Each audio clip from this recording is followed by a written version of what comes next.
Bien, vamos a seguir avanzando poquito a poco, sin prisa. Hoy en la parte tercera, ahí tenéis el título.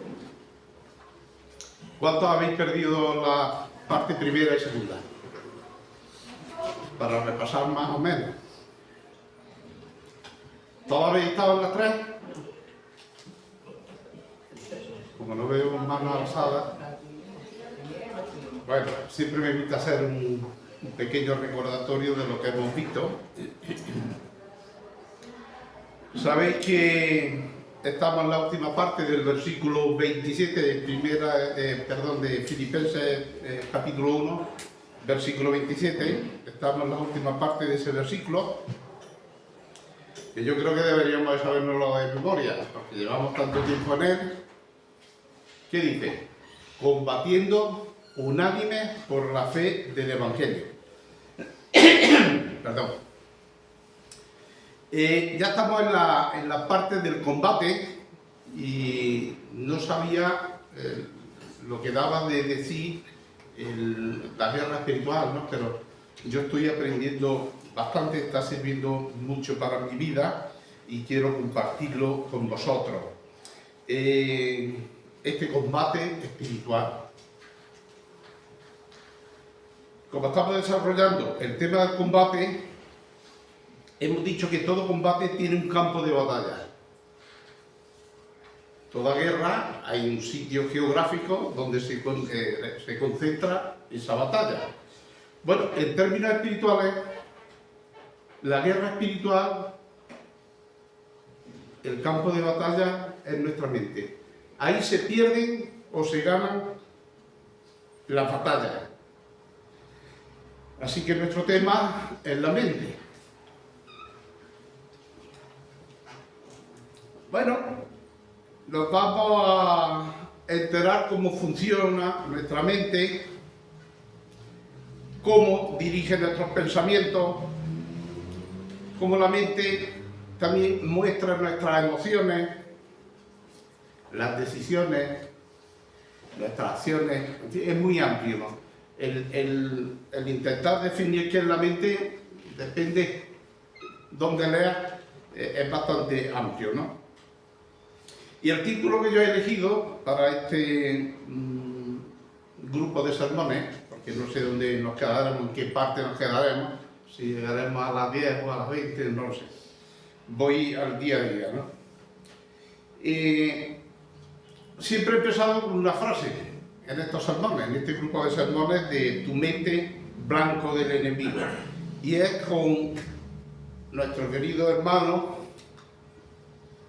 Francis Schaeffer, buen escritor. Si tenéis oportunidad, leerlo. Que dice en uno de sus libros, dice, en la batalla espiritual, que es lo que estamos dando, la pérdida de la victoria, porque está hablando en negativo, ocurre siempre en el mundo de la mente, dice este hermano. Bueno, yo intentaba definir mente y podría decir que la mente es el asentamiento del entendimiento, porque ahí se da mucho, abarca mucho. Y podríamos decir que en la mente, bueno, razonamos, acumulamos conocimiento, tomamos decisiones, todo eso hace nuestra mente. Sentimos, o sea, expresamos nuestros sentimientos. El campo de la mente es muy amplio. A nosotros lo que nos interesa es saber qué dice la Biblia acerca de la mente y sobre todo de nuestra mente como cristianos. Eso es lo que nos interesa.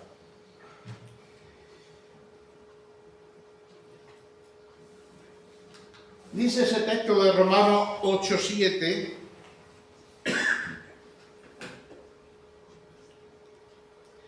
la mente puesta en la carne es enemiga de Dios.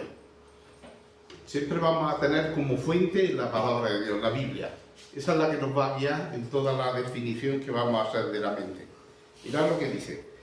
La mente puesta en la carne es enemiga de Dios. porque no se sujeta a la ley de Dios. Porque no se sujeta a la ley de Dios. Pues ni siquiera puede hacerlo. Entonces, la definición que en la palabra de Dios es sobre la mente del incrédulo, la mente del ser humano, lo cual viene a regenerarlo. Pero así, esa es la radiografía que nos hace la Biblia sobre la mente. Bueno, hay dos tipos de mente. Siempre nos han dicho que hay dos tipos de personas en este mundo. El que no conoce a Dios y el que conoce a Dios. La mente que no conoce a Dios y la mente que conoce a Dios. Ese fue el segundo tema que dimos en el sermón de hace unos domingos. Pero la palabra de Dios nos dice que no siempre fue así. Al principio la mente funcionaba correctamente. Cuando tenía comunión con Dios, cuando se comunicaba con Dios, cuando obedecía a Dios, la mente funcionaba correctamente. Fue en la caída donde ¿qué pasó? Este versículo nos lo explica muy bien de 2 Corintios 4:4. Dice, en los cuales el Dios de este mundo, ¿quién era el Dios de este mundo? Siempre lo pregunto. Satanás, enemigo, en los cuales el Dios de este mundo ha cegado el entendimiento, la mente, de los incrédulos, para que no vean el resplandor del Evangelio. Qué curioso el texto. ¿Qué propósito tenía el diablo de cegar la mente del hombre, de humana? Aquí fueron los primeros. Luego todos hemos nacido con nuestra mente cegada.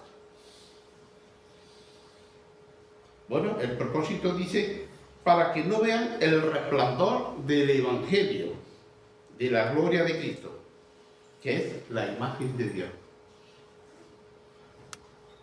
El diablo ya tiene un propósito. ¿Por qué cegar o engañar al ser humano?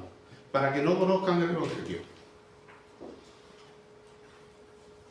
Ahora, sin embargo, ¿qué es lo que Dios quiere en cuanto al tema del Evangelio? Que solo unos cuantos tengan acceso a él.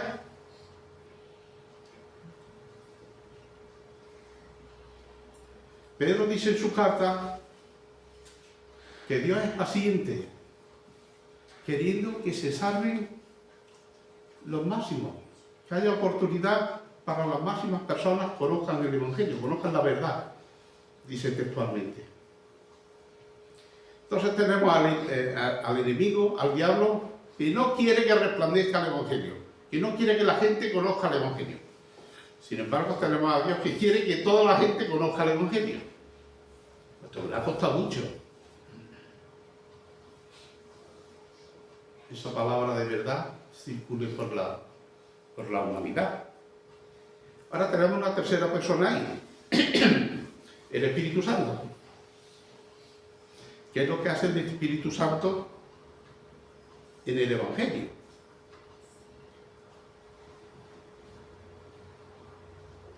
Dice que el Evangelio, la palabra de Dios dice que el Evangelio es un misterio. Sin embargo, a Pablo solo le bastan 2 versículos para explicar el Evangelio.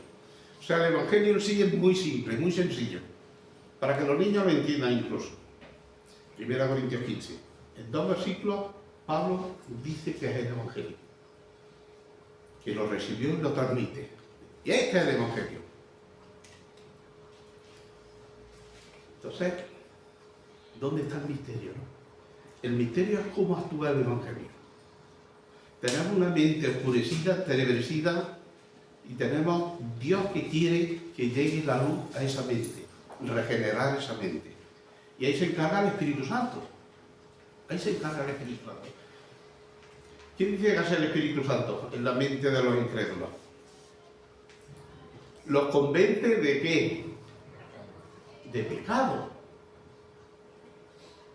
De pecado. ¿Dónde está el misterio?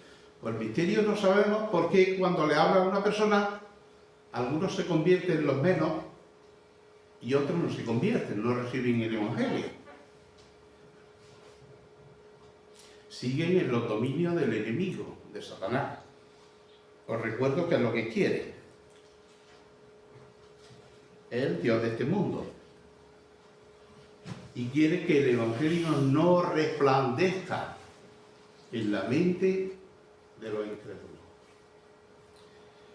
Bueno, el misterio está que no sabemos cuándo el Espíritu Santo llega a convencer a una persona de pecado y se rinde a Cristo.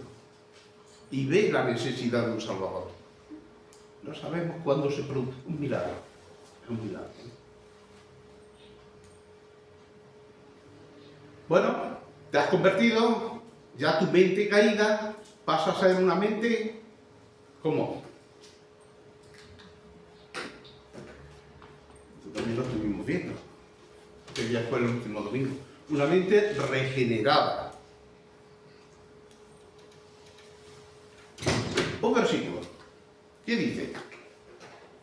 En él también ustedes, no tenéis que buscarlo, yo lo pongo aquí porque he utilizado otra versión, yo lo tengo escrito y lo voy leyendo. En él también ustedes, después de qué? De escuchar el mensaje de la verdad. Aquí hay una cronología. Primero tenemos que escuchar el mensaje de la verdad. ¿Cuál es el mensaje de la verdad? El Evangelio de salvación. ¿Qué sigue? Creer.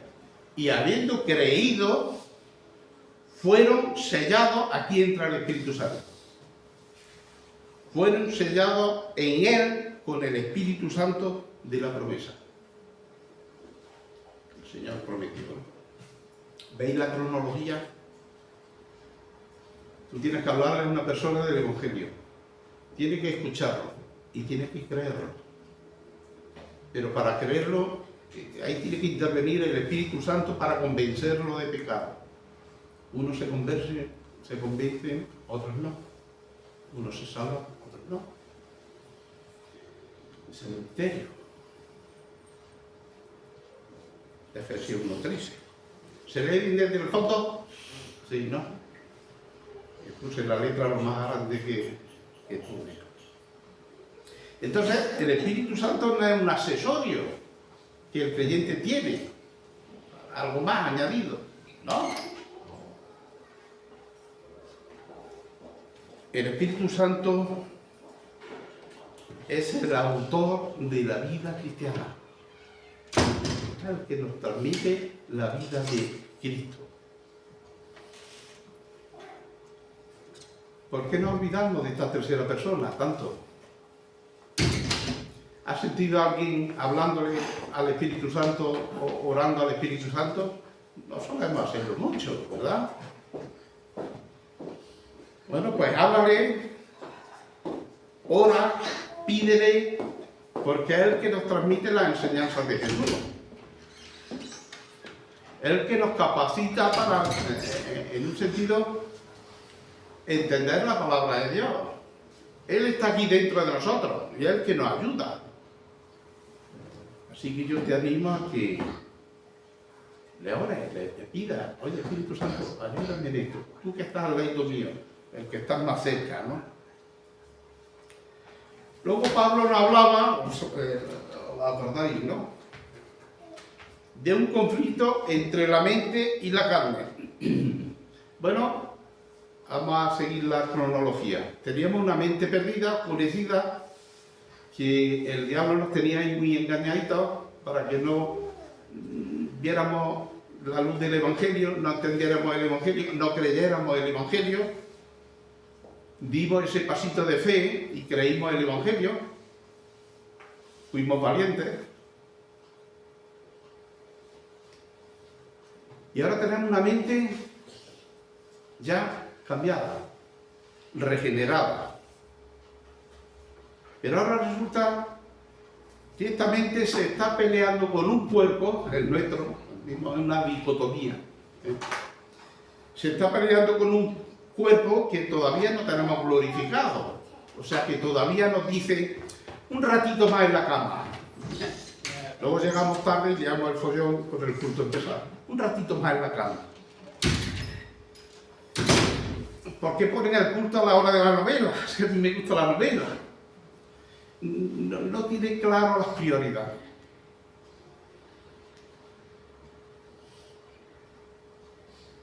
Una mente renovada que disfruta con las cosas de Dios,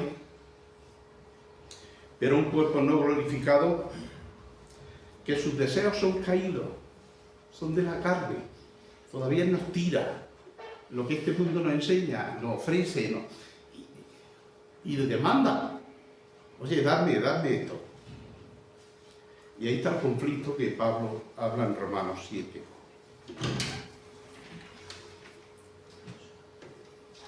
Por esta razón, Satanás nos ataca utilizando este conflicto que hay entre la mente y la carne. Ahí es donde Satanás nos ataca. El que calentita hasta la cama, un ratito más, porque llegue tarde, a hacer lo que tiene que hacer.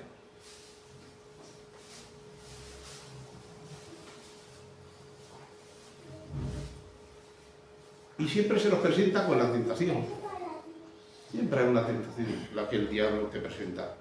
Siempre te presenta una alternativa. No es que día sea tan bueno, vamos al campo mejor, ¿no? Que al culto. Sin embargo, en el fondo sabemos qué es lo que tenemos que hacer. Y Pablo fue muy claro. Mirad lo que le dijo a los corintios. Temo que así como la serpiente, con su astucia, engañó a Eva, siempre va a intentar engañarnos.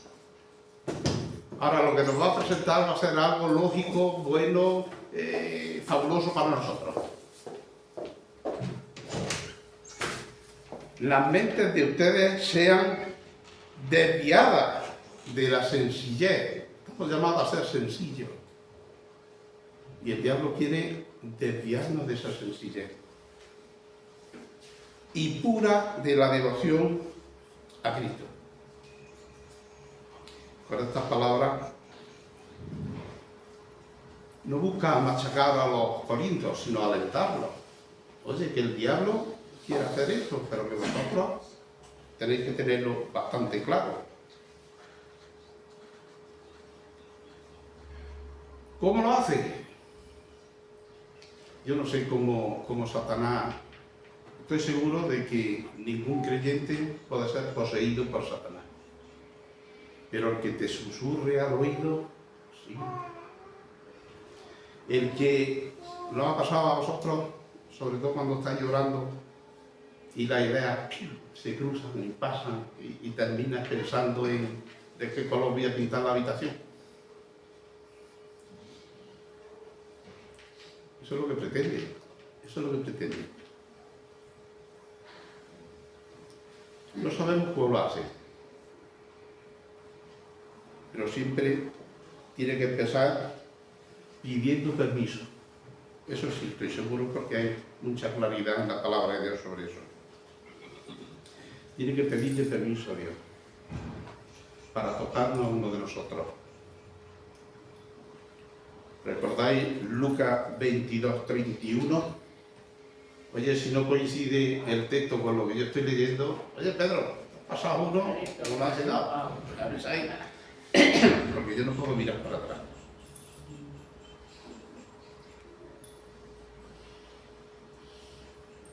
Jesús está diciéndole, se está refiriendo a Simón, pero Simón Pedro, pero se está refiriendo a todos los discípulos, porque habla en plural. Simón, Simón, Satanás ha pedido. ¿Recordáis en el caso de Job también? Tuvo que pedir permiso. Zarandear a cada uno de ustedes como si fueran trigo. El trigo lo zarandeas y no se parte tan fácilmente. Pero oye, le pegan los meneones que se le puede caer los granos, el fruto. Bueno, pues Jesús le está diciendo, tened cuidado. ¿Podemos decir que Pedro y los discípulos estaban poseídos? No. ¿En qué sentido ha pedido ese zarandeo?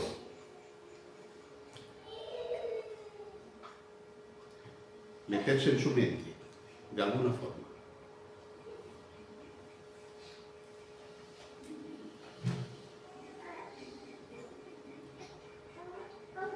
Recordad el caso de, ya que estaba hablando de Simón de Pedro, cuando estaba confesando su fe en Jesús, y aquí nos quedamos, esto ha sido un recordatorio.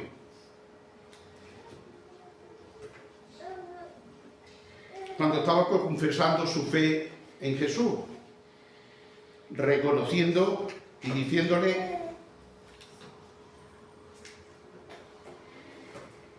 tú eres el Cristo, el Hijo del Dios viviente. Y Jesús, en un sentido, lo alaba, ¿no? Le dice: bienaventurado eres, Simón, hijo de Jonás, porque no te lo ha revelado carne ni sangre, sino mi Padre que está en los cielos.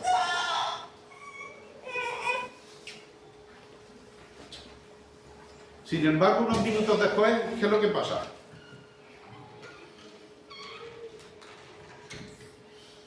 Versículo 22 a 23, unos versículos más abajo, ¿qué es lo que pasa?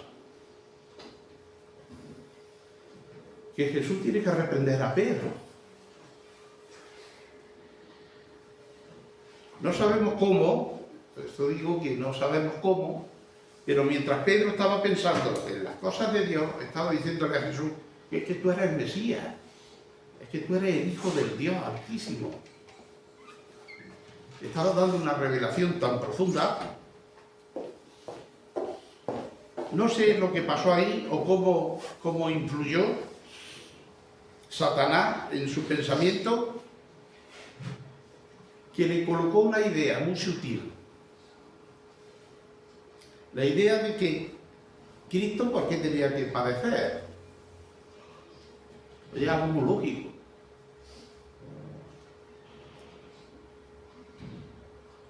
Pero ¿qué dice el versículo 23? Pero volviéndose, él dijo a Pedro: quítate delante de mí, Satanás. Repito otra vez: ¿Pedro estaba poseído? No. Entonces, ¿qué es lo que pasó por ahí?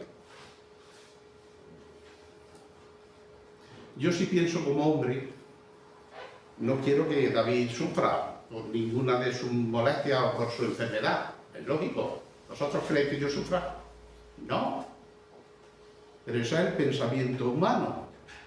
Yo no sé si Dios tiene un propósito con David en ese sentido, de sus temas de salud. ¿Pedro quería que Jesús sufriera? Pues no. Pero estaba en un sentido interfiriendo en la voluntad de Dios. Claro que tenía que sufrir Jesús y morir. Pero es que 2 versículos anteriores se lo estaba diciendo Jesús a los discípulos. Es necesario que yo vaya a Jerusalén, padezca y muera y resucite al tercer día. Y Pedro dice que no, hombre, no te pasa eso. Ahora nosotros decimos: qué barbaridad, Pedro. ¿Y qué le dice Jesús? Porque no estás pensando en las cosas de Dios, sino en las del hombre. ¿Cuántas veces nos pasa eso a nosotros? ¿Cuántas veces nos pasa eso, no? Que pensamos en las cosas del hombre, ¿no? Yo quiero que me suceda a mí, porque lo veo buena persona para ocupar el cargo que yo tengo. ¿Estás pensando en las cosas de Dios? O sea, del hombre. ¿Quiere Dios eso?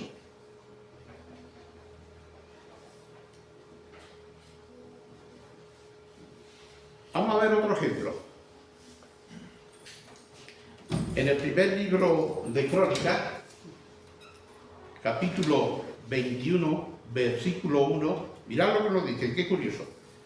Satanás se levantó contra Israel y provocó a David a hacer un censo de Israel. Hasta aquí podemos decir. tiene de malo contar a la gente.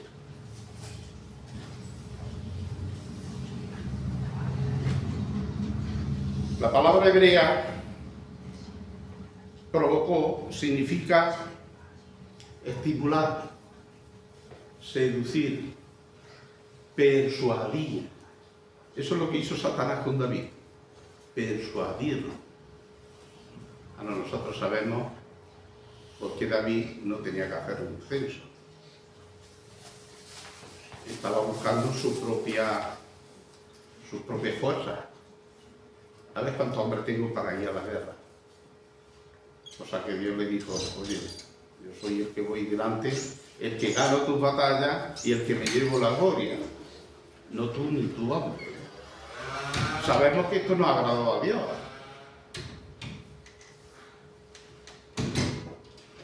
Esto implica que de algún modo Satanás ganó acceso a la mente de David. ¿Somos nosotros más que David?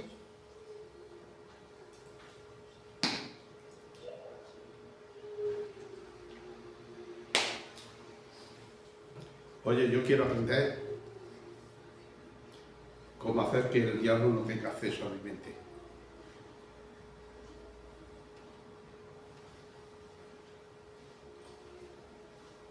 Y lo persuadió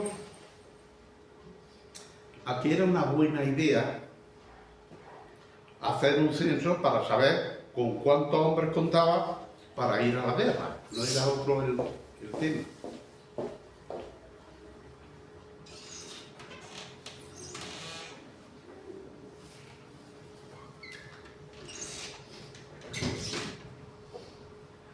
¿Qué dice el texto? Versículo 7. También el censo desagradó a Dios e hirió a Israel.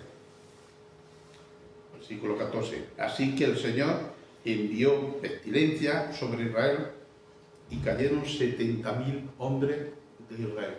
Eso costó el desliz de David, ¿no? La imprudencia de David.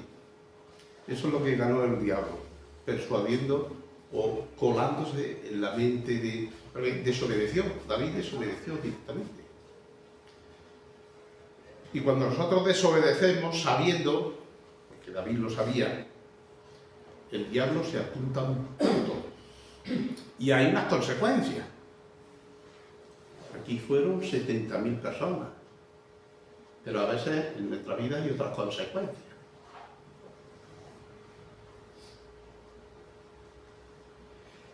Esta lamentable historia, no solo esta, sino también de Pedro, revela una vez más que la mente es el campo de batalla, donde ganamos o perdemos, donde el diablo influye, de alguna forma. Oye, tenemos que estar velando como, ¿qué dice Santiago? Resistid al diablo y huirá de vosotros.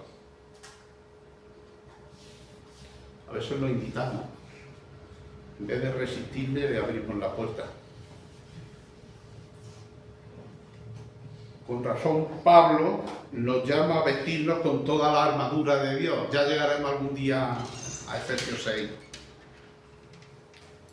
La cual incluye un yelmo, un casco, que sirve para cubrir la cabeza. Todavía los ejércitos modernos lo llevan. Pero que espiritualmente protege nuestra mente y nuestros pensamientos contra la estrategia y las maquinaciones del enemigo.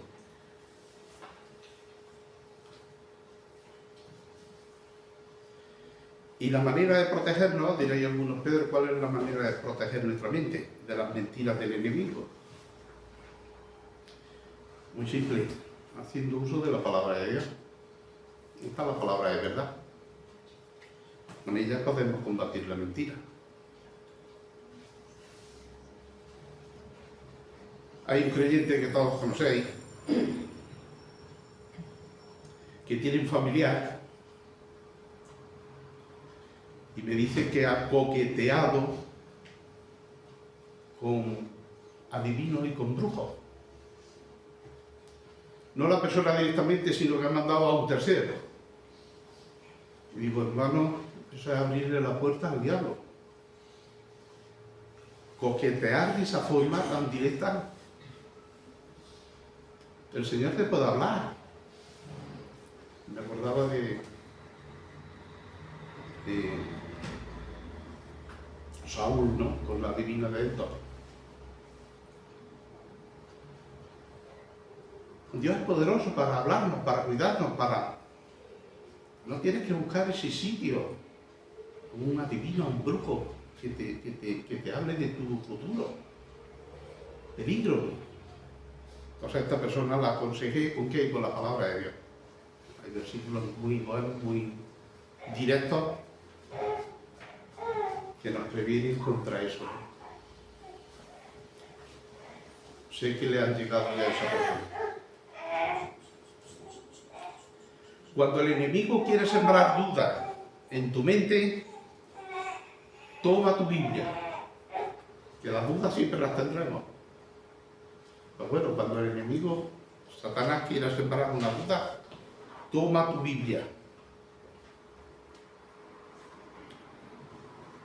Léetela para ti mismo.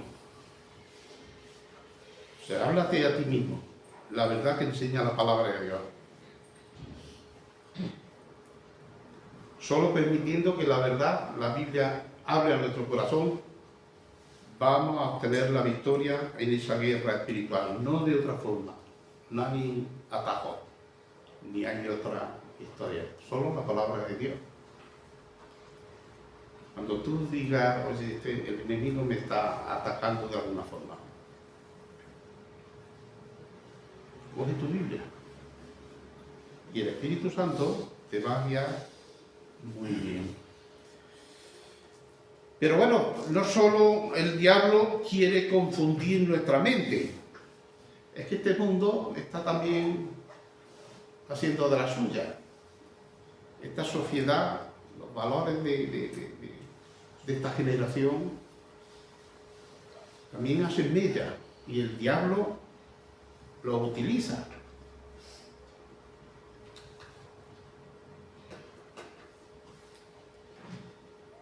Sin darnos cuenta, la sociedad quiere darle forma a nuestra mente, quiere moldearla. De una u otra forma, quiere moldearla. Y yo pensaba que el privilegio tienen nuestros hijos. Yo no lo tuve, porque mis padres no eran creyentes, de haber nacido en un seno cristiano. Porque vamos enseñándolo, vamos moldeando lo que dice la palabra de Dios en el proverbio. Instruye al niño en su camino y cuando sea viejo, todavía no se apartará de él, ¿no? Qué importante es el que le demos una educación cristiana a nuestros hijos. ¿Por qué? Bueno, yo, como digo, no tuve ese privilegio, aunque me convertí muy jovencito. Tendría unos 15 años, más o menos. Pero, si tus padres no son creyentes, la educación que tú recibes, ¿cómo es? Averigua la casa. Dice el refrán que en cada casa hay un mundo. ¿No dice eso? El sistema educativo que nos ha tocado, cada uno en su generación,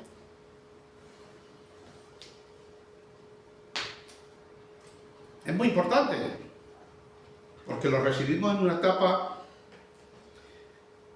de desarrollo, siendo niños, ¿no? Las costumbres,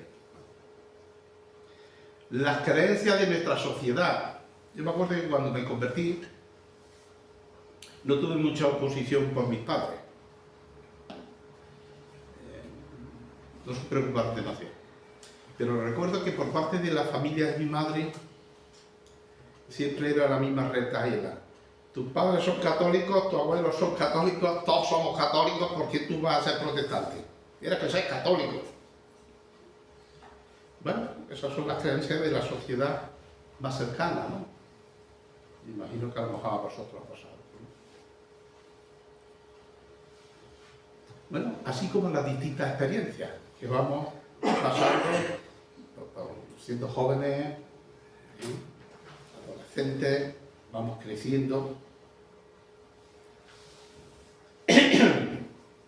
A lo largo de nuestra vida, de alguna forma moldean nuestra mente, para bien o para mal, pero nos van moldeando.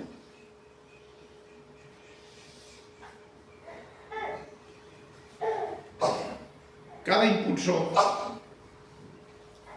cada estímulo que nuestra mente recibe a lo largo del día deja una huella profunda y duradera en nuestra mente, capaz de formar patrones que tienen respuesta en nuestra memoria y nos vamos forjando, nos vamos formando, ¿no?, de esa forma. Como resultado, la transformación de nuestra mente es algo que ocurre de forma natural y vamos cambiando de idea, de pensamiento, algunos cambian de equipo, de fútbol. De alguna forma se van transformando, ¿no? Pero es una forma natural, ¿no? Y generalmente sin darnos cuenta, ¿no? Vamos cambiando a veces de opinión, ¿no? Esto sí que es un peligro. Hoy más que nunca los medios de comunicación y sobre todo las redes sociales, porque tienen una influencia en nuestra mente, tienen la influencia no sé, deberían de informarnos y sacar nosotros nuestros propios criterios. Pero en la información que nos dan, este periodismo moderno, como yo digo, procura darle forma a nuestra mente y que piensen como ellos quieren, porque hay un interés detrás. Un detalle, cuando voy conduciendo me gusta escuchar la radio. Estaba sintiendo a una veterinaria. Nos han regalado 3 preciosas gatitas. Creíamos que eran machos y han salido las 3 hembras. Y claro, ya estamos planteándonos el castrarlas, ¿no? Y esta veterinaria decía que está demostrado que antes de que le dé el primer celo, castrarla. Así te evitarás luego tumores en el futuro. Se lo estoy comentando a un amiguete y dice, mi veterinario dice todo lo contrario. En vez de haber una voz autorizada, hay contradicción. Digo, así son todos los medios, en todas las cosas. Depende de qué emisora contactes. Hablando de política, te dirán un color o te dirán otro.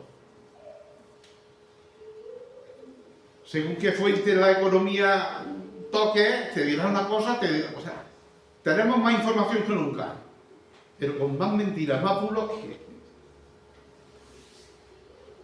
Bueno, este amiguete, Oscar, que tiene su perra, y dice, no, yo quiero que tenga el primer celo, y si puede tener una camada, mejor. O se equivocará él, o me equivocaré yo. Pero eso no tiene tanta importancia, ¿no? Pero, oye, en lo que nos presenta este mundo, en los valores, en las ideologías, ahí sí ya es más peligroso. Porque van a querer conformar nuestra mente. Van a querer, como cuando meten un molde de la presión para que salga. Porque todo el mundo tiene intereses aquí. Por lo tanto, como creyentes, necesitamos defendernos y resguardar nuestra mente, porque si no el mundo amoldará. Y eso sí es peligro, que nos amoldemos a las costumbres del mundo, a las fiestas del mundo, a la moda del mundo, a la ideología, sin darnos cuenta. Yo he sentido creyente defenderla. Eso sí es un peligro.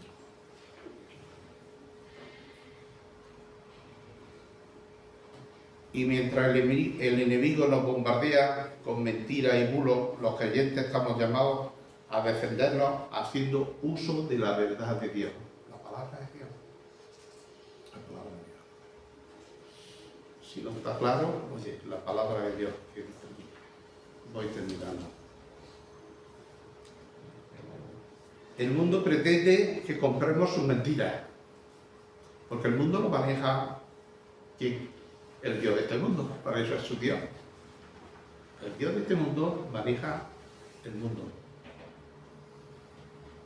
Y quiere que nos sometamos a esas mentiras y que se las compremos.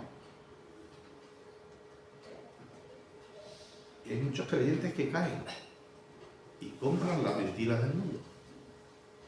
Aquí estamos muy resguardados, pero de verdad, cuando visitan una capital, iglesias más grandes, ves un pequeño desorden.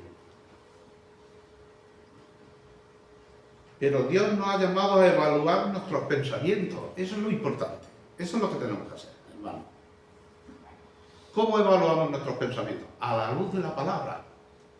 ¿Qué dice la palabra? Esto, tajante. Pero ya sabes que tu cuerpo va a querer un ratito más de calma. La idea es comparar nuestros pensamientos con la palabra de Dios, para hacer lo que Dios manda y dice, no lo que nosotros estamos pensando, sintiendo, deseando.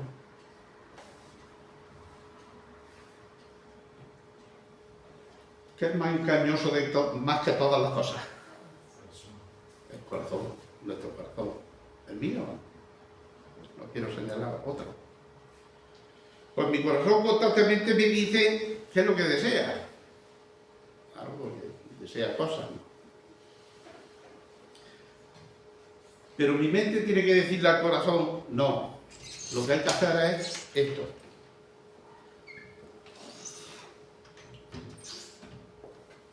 Y la voluntad debe entonces obedecer a la mente y no al corazón. Así se acaba el conflicto. Este es el conflicto que Pablo nos habla en el capítulo 7 de Romanos. ¿La escucháis? El corazón desea, siente, quiere, la mente dice no, y esto, acá. Hay que hacer eso, lo que dice la palabra de Dios. Entonces la voluntad es la que tiene que decir, yo obedezco a la mente, no al corazón, si no la tenemos ya.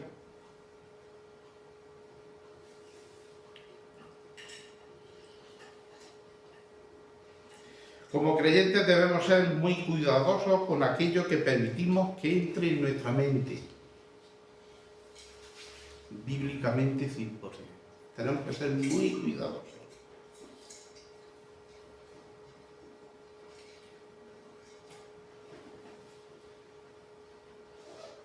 La idea, las creencias, los valores, quieren moldear nuestra mente. Lo que este mundo nos quiere ofrecer es para moldearnos, ni más ni menos.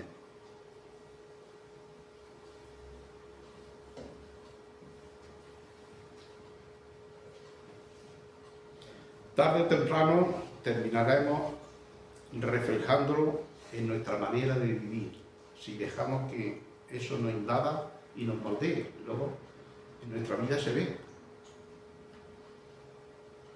Si yo sigo las ideas de este mundo, las ideologías de este mundo, luego vaya a decir, Pedro está siguiendo algo que me parece muy bien. Porque se refleja en la manera de vivir. ¿A qué somos llamados los hijos de Dios? Romanos 12:2. Y no se adapten, dice hermano, no se conformen a este mundo, sino transfórmense mediante la renovación de su mente, para que verifiquen cuál es la voluntad de Dios, lo que es bueno y aceptable, agradable y perfecto. Solo transformando nuestra mente, si no el mundo se encargará de transformarnos, pero para mal. Como creyentes hemos sido llamados a resistir a las formas de este mundo, no permitiendo que nuestra mente sea influenciada por filosofía e ideas ideológicas, que nada tienen que ver con la verdad, que la verdad es la palabra de Dios, el Evangelio, ni más ni menos, sino transformando y renovando nuestro pensamiento con la palabra de Dios. Entonces entenderemos mejor a Dios y su voluntad. Solo así podemos verificar cuál es la voluntad que Dios tiene para nosotros. Pero esto solo lo podemos hacer con la ayuda del Espíritu Santo, ¿eh? Por medio de nosotros, imposible. Entonces, oye, pedirle al Espíritu Santo que ayude. Voy a dejarlo aquí para no meterme en un punto nuevo y seguimos el próximo día. Amén.